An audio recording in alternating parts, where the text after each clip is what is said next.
I knew he was a scammer, but I stayed because I believed he could change. Based on a true story, it was around 2 o'clock in the morning when a stranger contacted me online.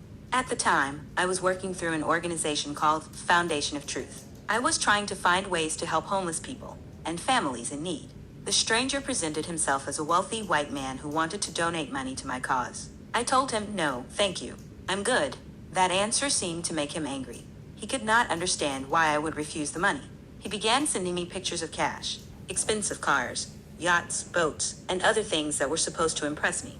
But he did not understand the man he had contacted. I was trying to become a son of God.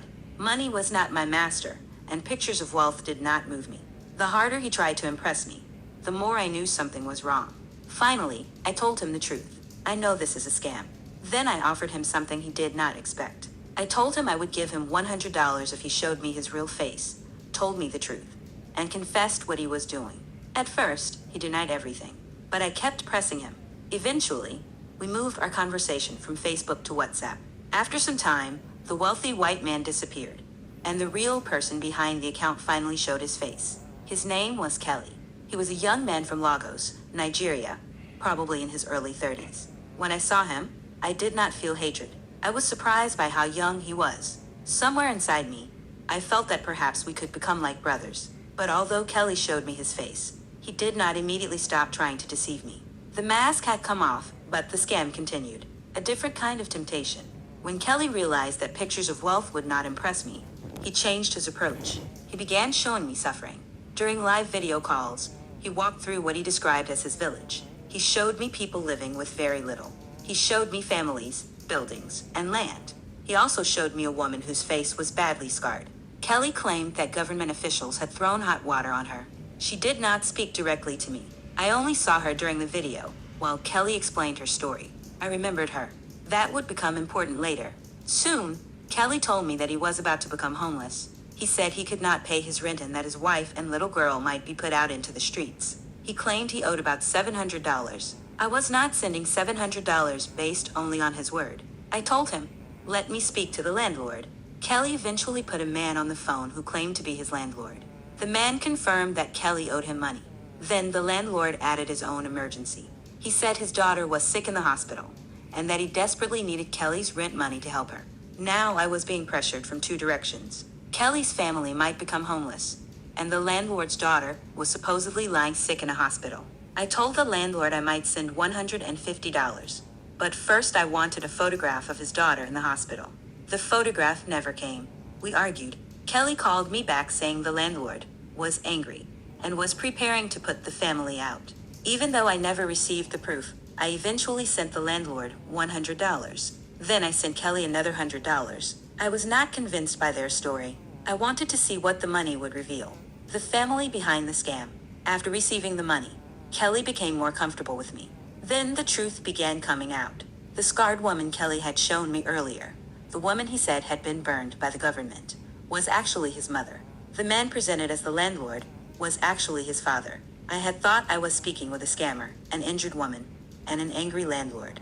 In reality, I had been introduced to members of the same family without being told who they truly were. I confronted Kelly. I yelled at him and told him that he was still trying to deceive me. I reminded him that I recognized his mother. I told him I remembered the story he had created about her. I also told him that I now understood that the landlord was his father. His mother came on the phone and explained how the money had helped them. Kelly showed me chickens he had purchased. He showed me people he claimed to have helped. Some of the money may truly have done good. That made everything more complicated. It is easier to walk away when everything is false. It is harder when real people, real hunger, real grief, and real good are mixed inside deception. Trying to reach the man. At that time, I was deeply studying the Bible. I began speaking to Kelly about sin, repentance, truth, and responsibility. I believed I was fighting for his soul. Kelly may have believed he was slowly preparing me to send more money. We were inside the same relationship for two completely different reasons. I wanted him to become an honest man. He may still have been trying to make me a profitable target. During one of our arguments, Kelly's father suffered a heart attack. Because I already knew the family had deceived me, I asked for proof. Days later, Kelly sent pictures showing his father in the hospital. About 2 weeks later, he sent another message. His father had died. He sent pictures showing his father's body.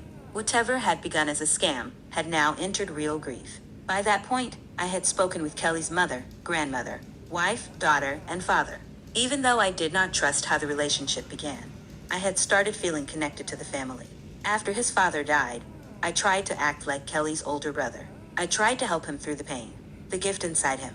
As we continued talking, I discovered that Kelly could sing. He was a talented musician and had recorded his own music. That gave me hope. I told myself that he did not have to deceive people for money. He already possessed something real. He had a gift. I began sharing and playing Kelly's music in the United States. I encouraged him to make videos. I tried to show him that his talent could become an honest path. Kelly even recorded a video giving me permission to use and represent his music in the United States. More importantly, he made another video confessing that he had tried to scam me.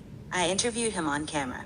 I asked why he had approached me, why he had lied, and why he had continued trying to deceive me. Kelly answered the questions. We posted the confession.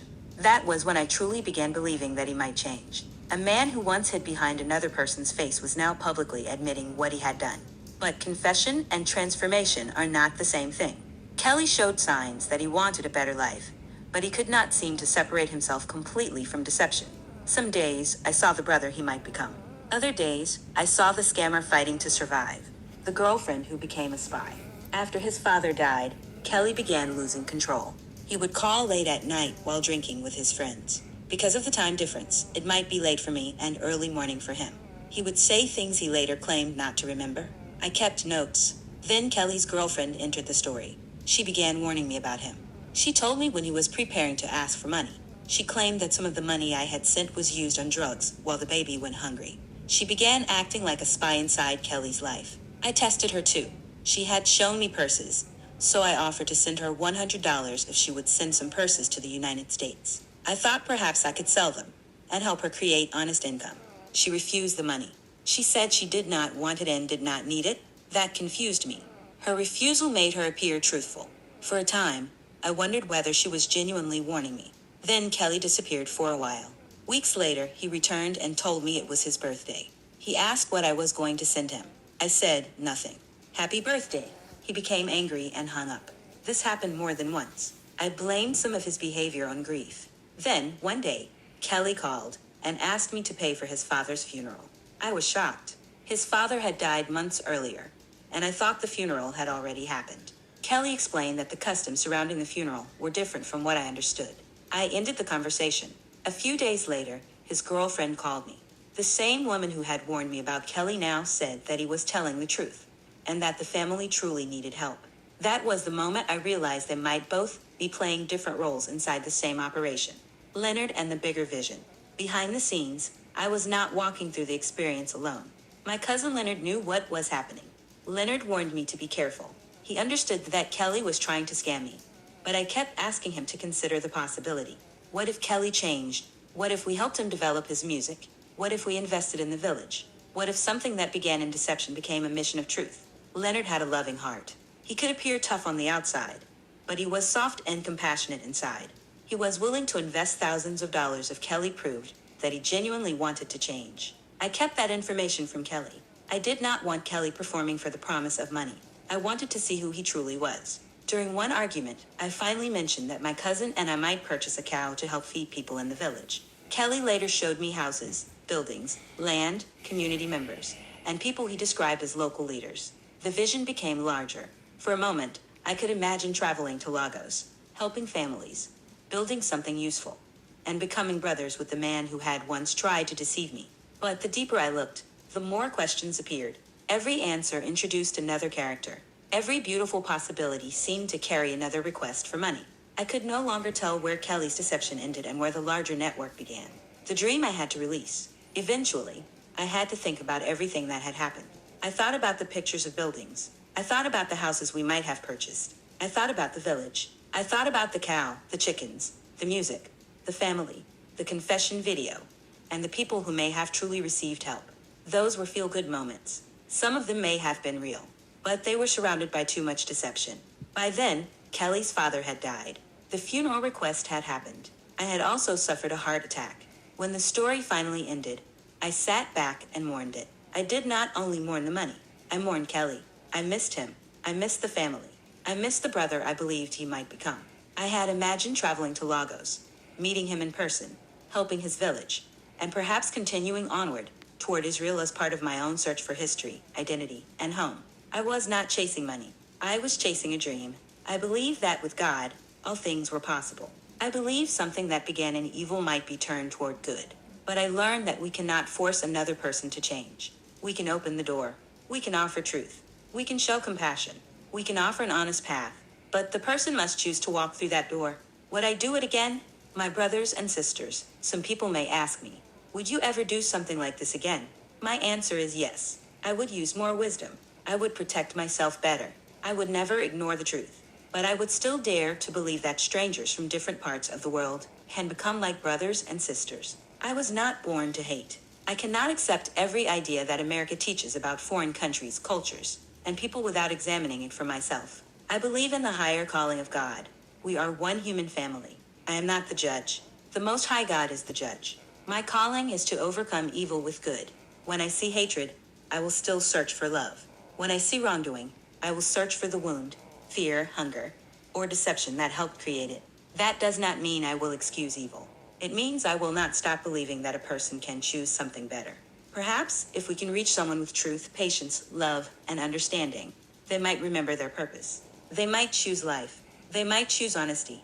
They might choose everlasting life through the help of our big brother, Jesus Christ. That is my mission. That is my purpose. To build a bridge home. Not merely home to America, Africa, Lagos, or Israel. Home to the Father who created us all. I knew Kelly was a scammer, but I stayed because I believed he could change. Maybe I am only a dreamer, but even today, I still believe the impossible could have happened. Kelly could have changed. We could have become brothers. And that is the true story of how I almost got scammed. Not because I could not see the lie, but because I dared to believe in the man behind it. I carry no hatred toward Kelly.